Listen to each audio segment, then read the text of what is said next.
Solid স্টেটের তৃতীয় ভিডিওতে সকলকে স্বাগত। Lecture number 3 solid state. এই ভিডিওতে সকলকে স্বাগত।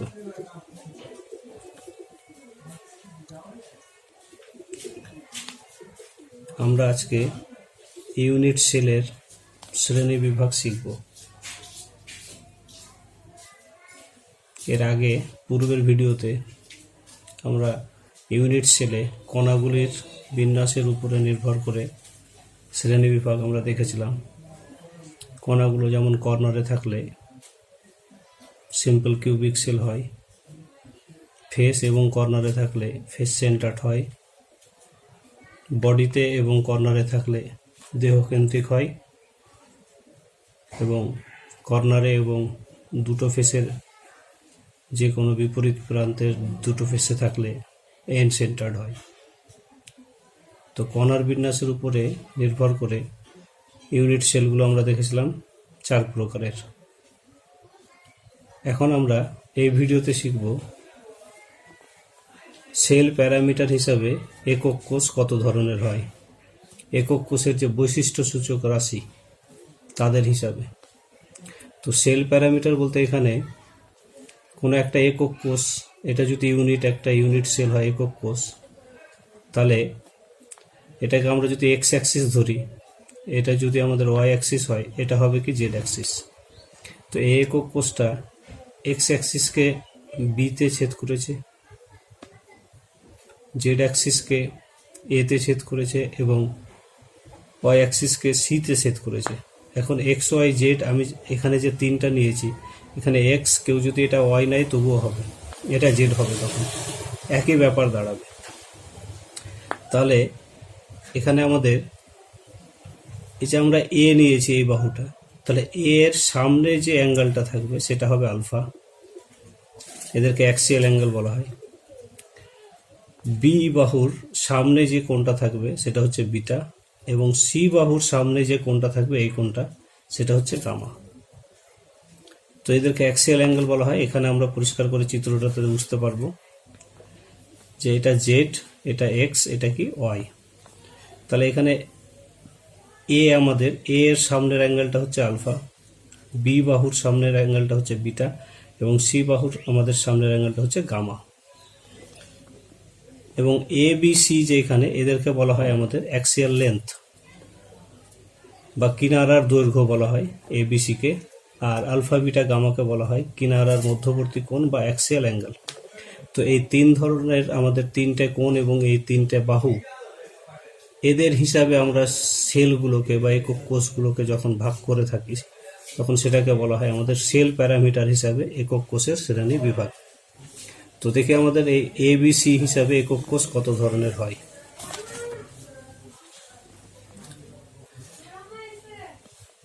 আমরা যদি এবিসি এবং আলফা বিটা গামা চেঞ্জ করতে থাকি তাহলে আমরা দেখব যে 7 ধরনের ইউনিট সেল আমরা পেয়ে থাকি। যখন এবিসি 3টা বাহু সমান এবং 3টা কোণ সমান এবং 90 ডিগ্রি, তখন আমরা দেখি কিউবিক ইউনিট সেল পাই। আমরা সকলেই জানি যে কিউবিক ইউনিট সেলের 3টা বাহু সমান হয় কিউবের ক্ষেত্রে এবং 3টা কোণই 90 ডিগ্রি হয়। টেট্রাগোনালে আমরা পরপর সিকোয়েন্স হিসাবে এটা কিন্তু ভাগ করা হয়েছে। এখানে প্রথমে এবিসি সমান হলো 3টায়, পরে সি নট ইকুয়ালস টু হবে, আবার তারপরে বি নট ইকুয়ালস টু হবে। তো প্রথমে আমরা অ্যাক্সিয়াল লেন্থকে চেঞ্জ করবো এবং পরে অ্যাঙ্গেলকে চেঞ্জ করবো। তো সেভাবে আমরা তারপরে শেষে আমরা 7 ধরনের পাবো মোট। তাহলে এবিসি আমরা চেঞ্জ করলে প্রথমে, তাহলে সি প্রথমে আমরা এ ইকুয়ালস টু বি দ্বিতীয় ক্ষেত্রে, এবং নট ইকুয়ালস টু সি মানে আমাদের দুটো বাহু সমান হবে আর একটা বাহু মানে উচ্চতা সমান হবে না এখানে। তাহলে আমাদের কি দাঁড়াচ্ছে, কোণগুলো কিন্তু সমান। যেমন আমাদের তেলের টিনগুলোর ক্ষেত্রে এই ধরনের আমরা পিকচার দেখতে পাই, যেটা টেট্রাগোনাল বলা হয়, যে দুটো বাহু দৈর্ঘ্য প্রস্থ সমান হয় কিন্তু উচ্চতা কি হয়, বেশি হয় সাধারণত, কিন্তু কোণগুলো 90 ডিগ্রি থাকে, তখন সেটাকে বলা হয় টেট্রাগোনাল। আর অর্থরম্বিকে কি হয়, 3টা বাহুই অসমান হয়, দৈর্ঘ্য প্রস্থ উচ্চতা সবই অসমান হয় একক কোষের, কিন্তু কোণগুলো 90 ডিগ্রি থাকে, ওটাকে অর্থরম্বিক বলে। আর মনোক্লিনিকে কি হচ্ছে, 3টা বাহুই অসমান আলফা আর গামা মানে দুটো কোণ 90 ডিগ্রি আর একটা কোণ নট ইকুয়ালস টু 90 ডিগ্রি, তার মানে একটু হেলানো থাকে, চাপা অবস্থায় থাকে। দুটো কোণ আমাদের ঠিক থাকে, একটা কোণ আমাদের আলাদা থাকে। তাহলে প্রথমে আমরা দেখলাম সি আলাদা হলো, তারপরে বি আলাদা হলো, তারপরে আমাদের তিনটা তো আলাদা আছেই, এবার দুটো অ্যাঙ্গেল এক থাকলো কিন্তু একটা অ্যাঙ্গেল চেঞ্জ হয়ে গেল। তারপরে ট্রাইক্লিনিকের তিনটা বাহু অসমান, তিনটা কোণও অসমান, এবং তিনটাই কিন্তু আমাদের 90 ডিগ্রি না, মানে আমাদের alpha not equals to beta not equals to gamma not equals to আমাদের 90 ডিগ্রি, মানে এখানে কোনোটা অ্যাঙ্গেলই 90 ডিগ্রি না। তাহলে এটা হচ্ছে মোস্ট আনস্টেবল আমাদের স্ট্রাকচার। তিনটা বাহু সমান, তিনটা কোণ অসমান, তিনটা বাহু অসমান, আর এখানে হচ্ছে আমাদের তিনটা বাহু সমান, তিনটা কোণও সমান। তাই জন্য এখান থেকে একটা কোশ্চিন আছে যে সব থেকে স্টেবল ইউনিট সেল কোনটা। তো সব থেকে স্টেবল ইউনিট সেল আমরা পাবো সেটা হচ্ছে সব থেকে স্টেবল ইউনিট সেল যেটা হবে আমাদের সেটা হচ্ছে কিউবিক ইউনিট সেল, এবং সব থেকে আনস্টেবল বা মোস্ট আনস্টেবল ইউনিট সেল হবে আমাদের ট্রাইক্লিনিক ইউনিট সেল। 1 মার্কের কোশ্চিনের জন্য খুব ইম্পর্টেন্ট কোশ্চিন। হেক্সাগোনালে আমরা আগেই দেখেছি যে দুটো বাহু আমাদের সমান থাকে কিন্তু হাইটটা কি হয়, আলাদা হয়। তাই এখানে A equals to B not equals to C, এবং এখানে একটা কোণ কি হয় এইভাবে থাকে, একটা কোণ কি হয় আমাদের 120 ডিগ্রি, আর দুটো কোণ কি থাকে আমাদের 90 ডিগ্রি থাকে। তো হেক্সাগোনালকে আমরা মিক্স টাইপও বলে থাকি। আর রম্বোহেড্রাল 7 নম্বর, এখানে তিনটা বাহু সমান হয় এবং কোনো কোণই কিন্তু আমাদের 90 ডিগ্রি এখানে আমাদের হয় না, তিনটা আমাদের কোনোটাই 90 ডিগ্রি না। এ হচ্ছে আমাদের এখানে 7 ধরনের ইউনিট সেল। তাহলে 7 ধরনের ইউনিট সেল, এটা cubic, tetrahedral, অর্থোরম্বিক, monoclinic, ট্রাইক্লিনিক, hexagonal, rhombohedral. সিকোয়েন্সটা বলা হলো, প্রথমে আমরা বাহু অসমান করব, পরে কোণগুলো অসমান করব। তাহলে টোটাল 7 ধরনের আমরা অ্যাঙ্গেল হিসাবে এবং বাহু হিসাবে আমরা 7 ধরনের ইউনিট সেল পেয়ে থাকি। তো এখন কণার বিন্যাসের বেসিসে ওই যে আমরা যে কণার বিন্যাসগুলো করি, যেমন এই যে সিম্পলের ক্ষেত্রে আমরা কোথায় বসাই, কর্নারে বসাই। তো কণার বিন্যাস হিসাবে আমাদের 4 টাইপের ইউনিট সেল হয়, 4 ধরনের। আর ইউনিট সেলের বাহু এবং তাদের মধ্যবর্তী কোণ হিসাবে হয় 7 ধরনের। তাহলে টোটাল আমাদের থিওরির বেসিসে ইউনিট সেল পাওয়া উচিত আমাদের টোটাল কি 28 ধরনের।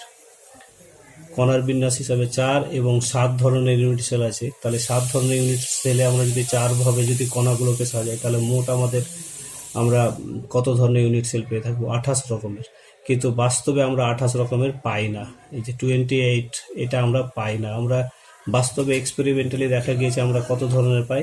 14। এই যে 14 ক্যাটাগরি ইউনিট সেল পাই, 28 পাই না। 14 বদলে আমরা কি পাই? 28-এর বদলে 14 পাই। এটা তো এই 14 ধরনের ইউনিট সেলের বাস্তবে অস্তিত্ব আছে, এদেরকে বলা হয় ব্রাভিস ল্যাটিস। তো 14 ধরনের মধ্যে আমরা যদি দেখি যে যেমন কিউবিক 4 ধরনের হওয়া উচিত কণার বিন্যাস হিসাবে, কিন্তু আমরা বাস্তবে এক্সিস্টেন্স পাই 3 ধরনের, সিম্পল ফেস, বডি। টেট্রাগোনালের আমরা 2 ধরনের পাই, সিম্পল বডি। অর্থোরম্বিকের 4 ধরনেরই বিন্যাস পাই, তাহলে সব থেকে বেশি বিন্যাস পাই কণা হিসাবে। আর মনোক্লিনিকে 2 ধরনের পাই, ট্রাইক্লিনিকে 1 ধরনের পাই, শুধু সিম্পলটা। আর হেক্সাগোনালে মিক্সড, কারণ এখানে আমরা এখানে ফেসেও পার্টিকেল থাকে, কর্নারেও থাকে এবং বডিতেও থাকে, তাই মিক্সড বলা হয়। আর রম্বোহেড্রালের ক্ষেত্রে আমরা 1 ধরনের পাই। তাহলে 3, 2, 5, 9, 10, 11, 12, 13, 14 ধরনের আমরা মোট কণার বিন্যাস এবং সেল প্যারামিটার হিসাবে টোটাল আমরা পৃথিবীতে এক্সিস্টেন্স আমরা যে সেলের পাই, মানে একক কোষের ইউনিট সেলের, সেটা হচ্ছে 14 ধরনের। এদেরকে বলা হয় আমাদের ব্রাভিস ল্যাটিস। তাহলে সেটা এখানে বলা হয়েছে কণার বিন্যাস এবং সেল প্যারামিটার হিসাবে আমরা 28 ধরনের ইউনিট সেল পাওয়ার কথা, কিন্তু পরীক্ষাগতভাবে আমরা 14 ধরনের পাই। এবং এই 14 ধরনের যেগুলোর এক্সিস্টেন্স আছে পৃথিবীতে, তাদেরকে বলা হয় ব্রাভিস ল্যাটিস।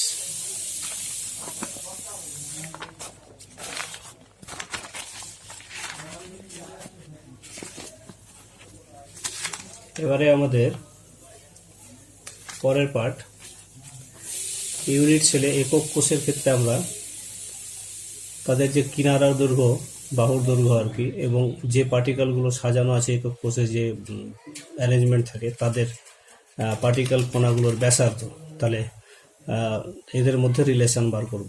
তার মানে relation between edge length and radius, কিনারার দৈর্ঘ্য এবং ব্যাসার্ধের মধ্যে সম্পর্ক। তো সিম্পল কিউবিকের ক্ষেত্রে আমরা জানি শুধু পার্টিকেলগুলো কর্নারে থাকে, কর্নারে। কিন্তু আমরা এখানে একটু আর সম্পর্কে আগে একটু বলেই দিই যে এই যে কর্নারে যে পার্টিকেলগুলো থাকে, আমরা এখানে পার্টিকেলগুলোকে অনেক সময় ডট দিয়ে দেখানো হয়, মানে তাদের সেন্টার পয়েন্টগুলোকে, কিন্তু বাস্তবে পার্টিকেলগুলো এভাবে থাকে এবং একে অপরকে সলিডের ক্ষেত্রে কিন্তু টাচ করে থাকে, কিন্তু আমরা বাস্তবে অনেক দূরে দূরে দেখাই, এইভাবে কিন্তু দূরে দূরে থাকে না, পার্টিকেলগুলো একে অপরকে টাচ করে থাকে। তাহলে আমরা যদি এই কিনারার দৈর্ঘ্যটাকে এখানে এ ধরি সিম্পল ইউনিট সেলের ক্ষেত্রে, তাহলে তাহলে এখানে একটা পার্টিকেল আছে এবং এখানে একটা পার্টিকেল আছে, তাহলে এটুকুকে আমরা পার্টিকেলের কি বলবো, এই পার্টিকেলের এটুকুকে আমরা বলবো তার ব্যাসার্ধ আর, আর এটুকুকে বলবো কি আর।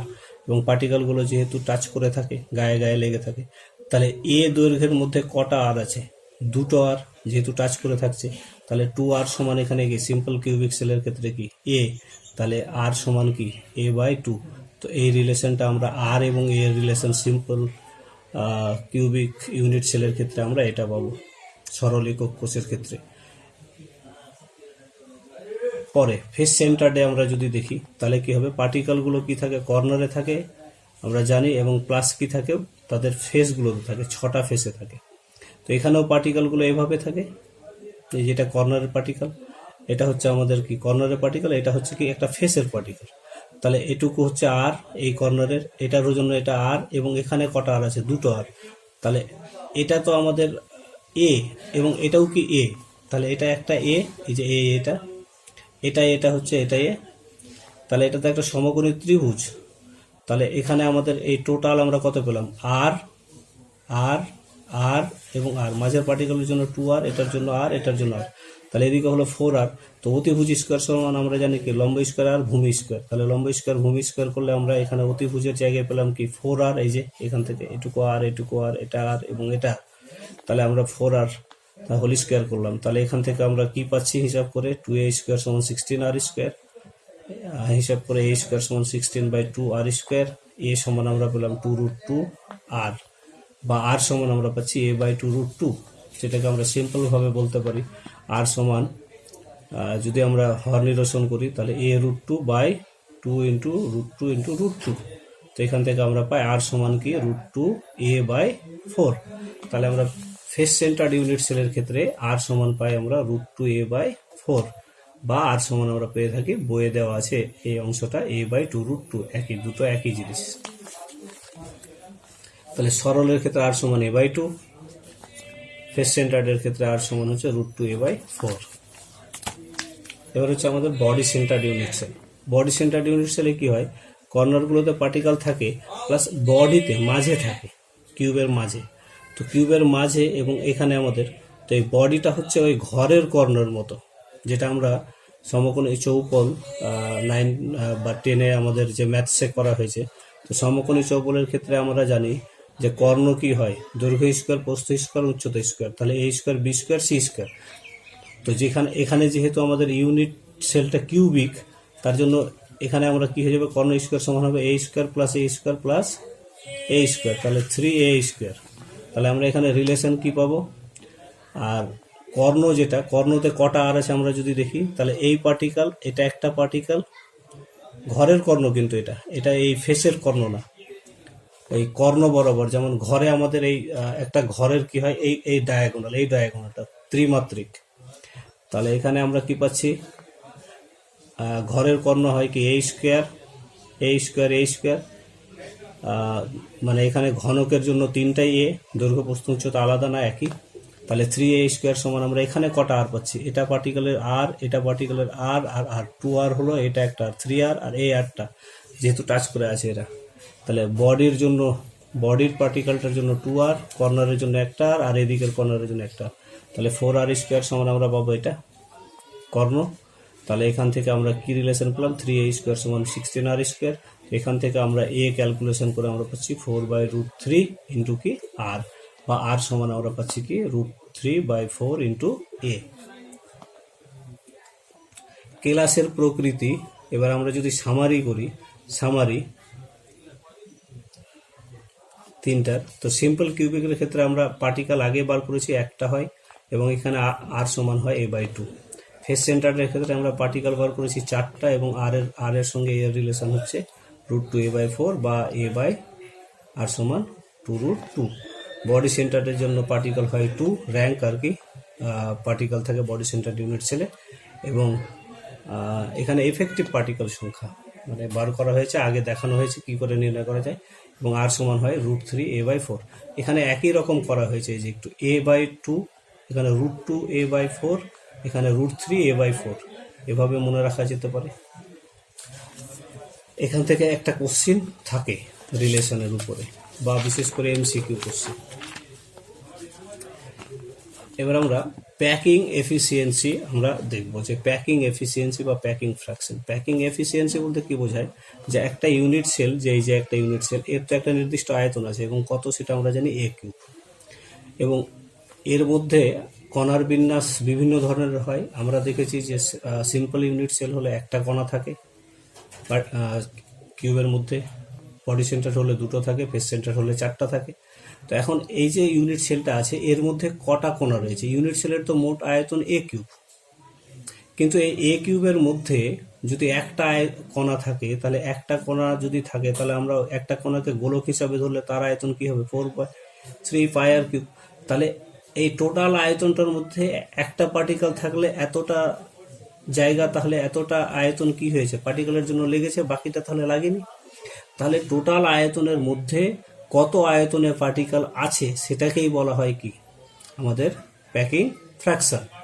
এবং সেটাকে যখন 100 দিয়ে আমরা মাল্টিপ্লাই করে দিই, তখন সেটাকে বলা হয় পার্সেন্টেজ অফ প্যাকিং ফ্র্যাকশন। তো প্যাকিং ফ্র্যাকশনটা কি? যে পরমাণু যে ইউনিট সেলে থাকে, পরমাণু দ্বারা অধিকৃত আয়তন বাই একক কোষের আয়তন।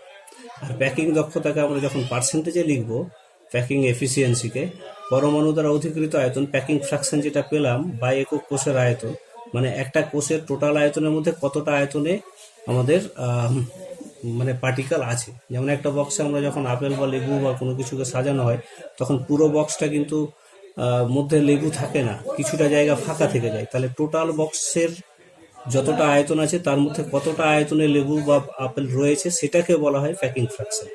মানে লেবুর দ্বারা অধিকৃত আয়তন বাই টোটাল বাক্সের আয়তন, সেটাকে বলা হয় প্যাকিং ফ্র্যাকশন। এবং সেটাকে আমরা 100 দিয়ে গুণ করলে আমরা পাবো প্যাকিং এফিসিয়েন্সি। তো সিম্পল ইউনিট সেলের ক্ষেত্রে আমরা যদি দেখি প্যাকিং এফিসিয়েন্সি, তো সিম্পল ইউনিট সেলের ক্ষেত্রে তার একক কোষটার আয়তন কি হবে? বাহুর দৈর্ঘ্য যদি a, সপ্তবাহু তো এখানে a, তাহলে আমাদের তার আয়তনটা কি হবে? a³। আর সিম্পল ইউনিট সেলের ক্ষেত্রে আমরা আগে বার করে আসলাম a সমান 2r হয়, বা r সমান a/2 হয় রিলেশন। তো সরল কোষের ক্ষেত্রে আমরা কণার সংখ্যা আগে বার করেছি, কটা থাকে? একটা। তাহলে একটা কণার জন্য আয়তন কি হবে? 1 × 4/3πr³। আর টোটাল সেল আমাদের এই ইউনিট সেলটার আয়তন a³। তাহলে a³ এর মধ্যে একটা পার্টিকেল আছে, মানে একটা পার্টিকেলের জন্য কতটা আয়তন ধরেছে? 4/3πr³। তাহলে a এর মধ্যে এতটা আয়তন আমাদের ধরেছে, তাহলে প্যাকিং ফ্র্যাকশন সমান কি? 1 × 4/3πr³/a³। তাহলে এটাকে আমরা যদি a কে যদি r দ্বারা সাবস্টিটিউট করি, তাহলে সাবস্টিটিউট করার পরে আমরা দেখব, এখানে আমরা প্রতিস্থাপিত করার পরে যে হিসাবটা করে আমরা এখান থেকে দেখতে পাচ্ছি কি, যে π/6। তাহলে প্যাকিং ফ্র্যাকশন হচ্ছে কি, π/6 এর ভ্যালু হচ্ছে অ্যাপ্রক্সিমেট হয় কি 0.524। তাহলে আমাদের প্যাকিং এফিসিয়েন্সি যদি আমরা শতকরায় বার করি, তাহলে কত হবে? এটাকে 100 দিয়ে গুণ। তাহলে সিম্পল ইউনিট সেলের ক্ষেত্রে টোটাল যে আয়তন থাকে ইউনিট সেলের, তার মাত্র 52% বা 52.4% পার্টিকেল থাকে। আর বাকি যেটা, তার মানে 47.6% ভয়েড থাকে। কত এখানে কি থাকে? ভয়েড থাকে, মানে ওটুকু জায়গাতে কোনো পার্টিকেল থাকে না। এবার আমরা পরের অংশ, বডি সেন্টারে আমরা যদি দেখি, তো এখানেও একক কোষের আয়তন কি হবে? a³। মানে বাহু যেহেতু a, একক কোষের আয়তন a³ হবে। আর এখানে a এবং r এর রিলেশন আমরা কি পাই? a সমান 4r/3, বা আমরা পাই কি r সমান 4√3a/4, বা a সমান পাই কি 4r/√3। তাহলে একক কোষের আয়তন হবে এটা। কিন্তু বডি সেন্টারে পার্টিকেল কটা থাকে? আমরা আগে ক্যালকুলেশন করেছি, কটা থাকে? দুটো। তাহলে দুটো পার্টিকেল এর মধ্যে থাকে, তাহলে দুটো পার্টিকেলের আয়তন কি এটা, টোটাল একক কোষের আয়তন কি এটা, তাহলে কত আয়তন আমাদের পার্টিকেল দ্বারা অধিকৃত হলো, 2 × 4/3πr³ তাহলে সেটাকে আমরা যদি এখন এর বদলে আর দ্বারা প্রতিস্থাপিত করি, এ কে আর দ্বারা, তাহলে আমরা এই যে এ কে আর দ্বারা প্রতিস্থাপিত করলে 4r/√3 তার কিউব করে এখান থেকে আমরা হিসাব করে, হিসাবটা নিজের মতো কিন্তু করা যাবে। তো এখান থেকে হিসাব করে আমরা দেখছি, ক্যালকুলেশন করে বেরোলো কি √3π/8, তাহলে 0.68, তাহলে প্যাকিং এফিসিয়েন্সি, প্যাকিং ফ্র্যাকশন 0.68, তাহলে প্যাকিং এফিসিয়েন্সি শতকরায় কত, 68%। তার মানে বডি সেন্টার্ডের ক্ষেত্রে কি হয়, 68% পার্টিকেল থাকে টোটাল ইউনিট সেলের যে ভলিউম তার মধ্যে, আর বাকি যে 32% সেখানে কিন্তু কোনো আয়তন থাকে, মানে আমাদের পার্টিকেল থাকে না, এতটা ফাঁকা জায়গা থাকে। এটা হচ্ছে আমাদের শূন্য স্থান। পরে আমাদের face centred unit cell. Face centred unit সেলের ক্ষেত্রে আমরা দেখব যে এখানে কিউবিক ইউনিট সেল, যেহেতু ফেস সেন্টার্ডে কী হয় আমরা জানি যে ফেস সেন্টার্ডে ফেসগুলোতে পার্টিকেল থাকে, আর আমাদের থাকে কিনারাতে থাকে।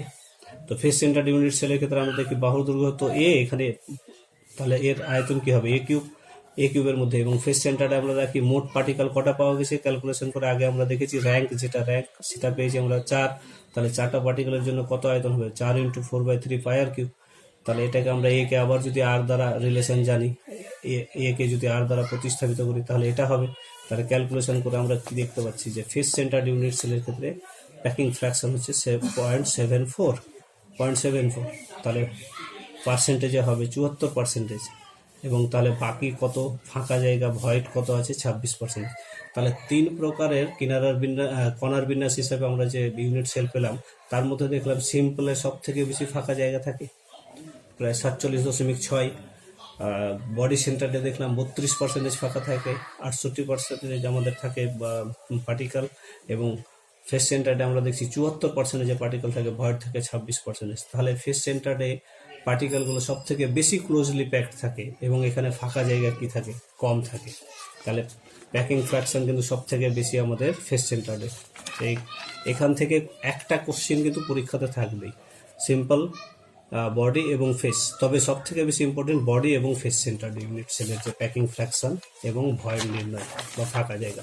এখন যদি আমরা সামারি করি তাহলে কি দেখব যে সিম্পল ইউনিট সেলের ক্ষেত্রে প্যাকিং এফিসিয়েন্সি হয় 52.4, ফাঁকা থাকে আমাদের কি 47.6, বডি সেন্টার্ডের ক্ষেত্রে 68% প্যাকিং এফিসিয়েন্সি হয়, ফাঁকা জায়গা থাকে 32%, এবং ফেস সেন্টার্ডের ক্ষেত্রে আমাদের প্যাকিং এফিসিয়েন্সি হয় 74 এবং ফাঁকা জায়গা থাকে 26%।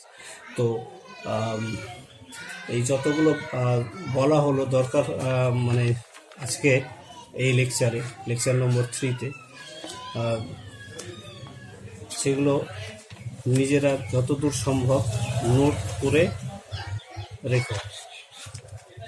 ভিডিওটি দেখার জন্য ধন্যবাদ।